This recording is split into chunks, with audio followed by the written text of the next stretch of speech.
नमस्कार दोस्तों, मैं विजय कसाना डिजिटल फ्री शिक्षा के यूट्यूब चैनल पर आपका स्वागत करता हूं। दोस्तों, एचएसएससी के द्वारा ग्रुप सी और ग्रुप डी की भर्तियां की जा रही हैं, लेकिन ग्रुप सी की भर्तियों के ऊपर कोर्ट के द्वारा स्टे लगा दिया गया है और ग्रुप डी की भर्ती प्रक्रिया है वो एचएसएससी जल्दी करने का मन बना रही थी, लेकिन सभी युवाओं की मांग कहें या फिर एक जायज़ बात है कि ग्रुप सी की भर्तियां अगर पहले पूरी होती हैं तो और उसके बाद ग्रुप डी की होती हैं तो खाली पद नहीं बचेंगे, वरना ग्रुप डी में भी वही कैंडिडेट हैं वो ज़्यादातर लगेंगे जो ग्रुप सी में लगने वाले हैं और फिर ये पद खाली रहेंगे। इसके अलावा साथियों, ग्रुप सी भर्तियों में 2,11,000 कैंडिडेट्स जिन्होंने सोशियो इकोनॉमिक क्राइटेरिया के नंबर की मांग की थी, यानी कि जो सीईटी क्वालिफाई कैंडिडेट है उनमें से 2,11,000 ने मांग की थी, तो उनका वेरिफिकेशन जो एचएसएससी के द्वारा करवाई गई थी या हम कहें एचएसएससी के द्वारा ये वेरिफिकेशन ट्रिपल पी विभाग यानी कि परिवार पहचान पत्र के द्वारा जो कराई गई थी उसका डाटा भी एचएसएससी के पास आ गया है। इसके अलावा साथियों, 2 लाख खाली पदों के ऊपर नई भर्ती की भी चर्चा करेंगे। इस वीडियो में सारी जानकारी आपको बताएंगे। उससे पहले ही अगर आपने अभी तक चैनल को सब्सक्राइब नहीं किया है तो चैनल को सब्सक्राइब जरूर कर लें, क्योंकि हरियाणा का विश्वसनीय चैनल जो न्यूज़ आपके लिए बेहतर रहती है वही न्यूज़ आप तक पहुंचाता है, और अगर आपको ट्रस्ट है तो आप सब्सक्राइब कर सकते हैं। ये देखिए साथियों, हरियाणा का शिक्षित युवा 3-4 साल से भर्तियों की बाट देख रहा है। साथियों, जब से सीईटी आया है तब से युवाओं का इंतजार है वो लंबा हो गया है। सरकार बीच बीच में नियम बदल रही है जिससे भर्तियां नहीं हो पा रही। हरियाणा कर्मचारी चयन आयोग को साथियों बहुत महत्वपूर्ण लाइन है कि एचएसएससी को चूंकि सरकार के नियम मानने होते हैं, इसलिए आयोग भी इन झंझटों के कारण भर्तियां नहीं कर पा रहा है। यानी कि साथियों, हरियाणा कर्मचारी चयन आयोग की मजबूरी है कि सरकार के नियम मानने होते हैं और जिस कारण से भर्ती अटक जाती है। अब नियम जो सरकार बनाकर देती है वही मानने होंगे और सारा ठीकरा है वो एचएसएससी के ऊपर फूट जाता है कि एचएसएससी भर्तियां नहीं कर पा रही है। जब से ग्रुप सी और ग्रुप डी के पदों के लिए कॉमन एलिजिबिलिटी टेस्ट यानी कि सीईटी की घोषणा हुई है, तब से भर्तियां नहीं हुई हैं।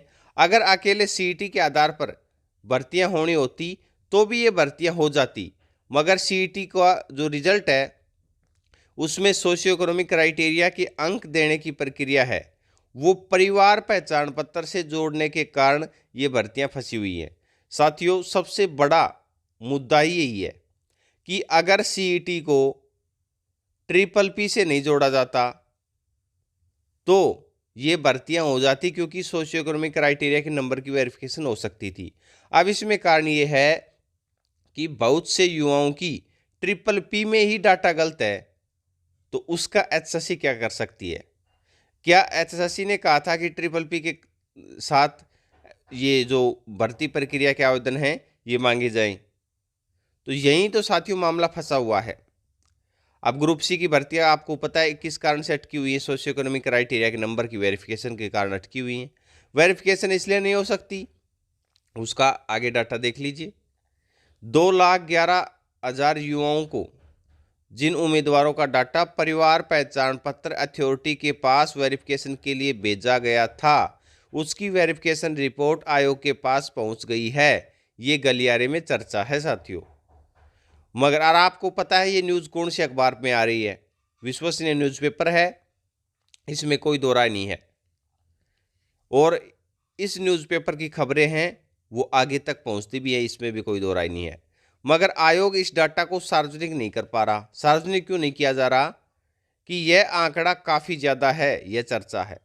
इसकी प्रतिशतता यानी कि 25 से 30% के बीच संभव है कि ये आंकड़ा दिया गया है जिसमें कि फर्जी कैंडिडेट या फेक नंबर वाले हो सकते हैं साथियों, कन्फर्म अभी कुछ नहीं है।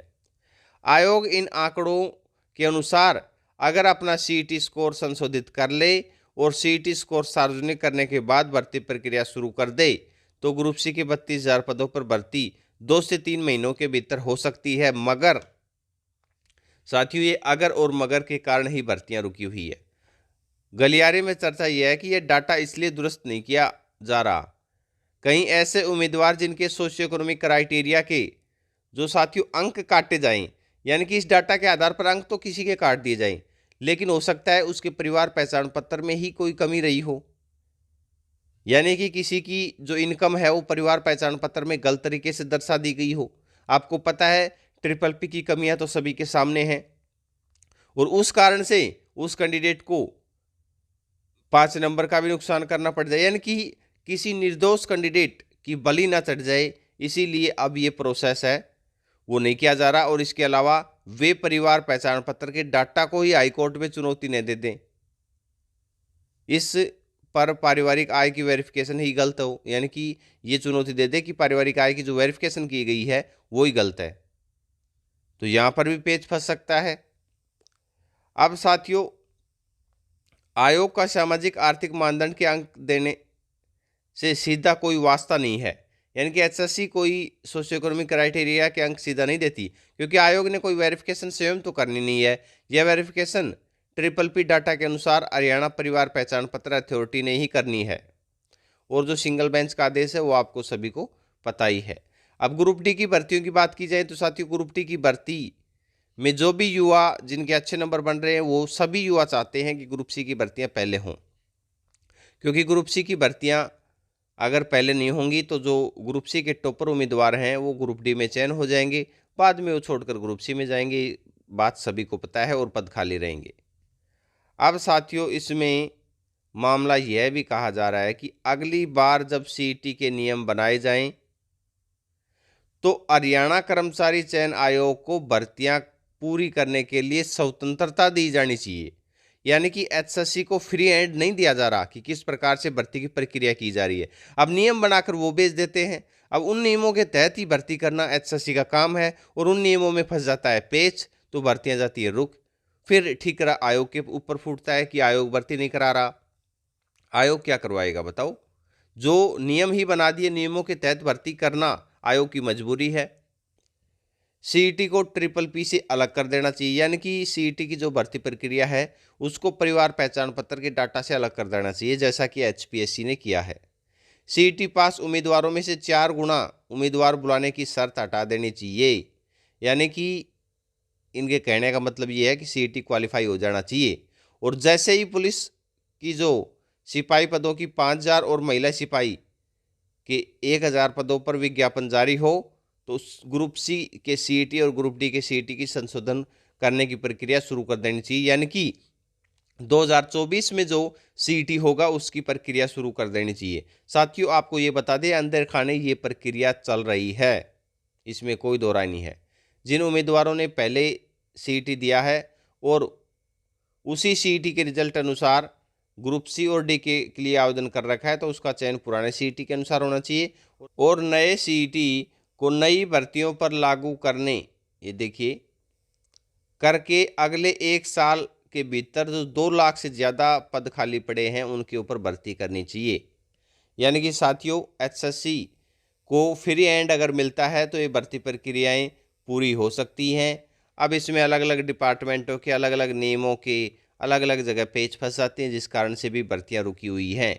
फिलहाल साथियों, ये न्यूज़ हम अच्छी खबर क्यों बता रहे हैं, क्योंकि एक अच्छा जो ऑप्शन है वो सुझाव दिया गया है एचएससी को, या हरियाणा स्टाफ सिलेक्शन को कहें, या फिर हरियाणा सरकार को कहें, ये सुझाव दिया गया है कि एचएससी को आप फ्री हैंड देकर भर्ती करवाइए, आपकी भर्ती प्रक्रिया है वो जल्दी ही पूरी हो जाएगी। अब ये सुझाव आपको कैसा लगा कमेंट सेक्शन में आप भी बताइए, और ज़्यादा से ज़्यादा इस वीडियो को शेयर करें ताकि सभी के पास ये अच्छा सुझाव पहुँचे और सही जो प्रतिक्रियाएं हैं वो कमेंट सेक्शन में आए। अपना कीमती समय देने के लिए बहुत बहुत धन्यवाद।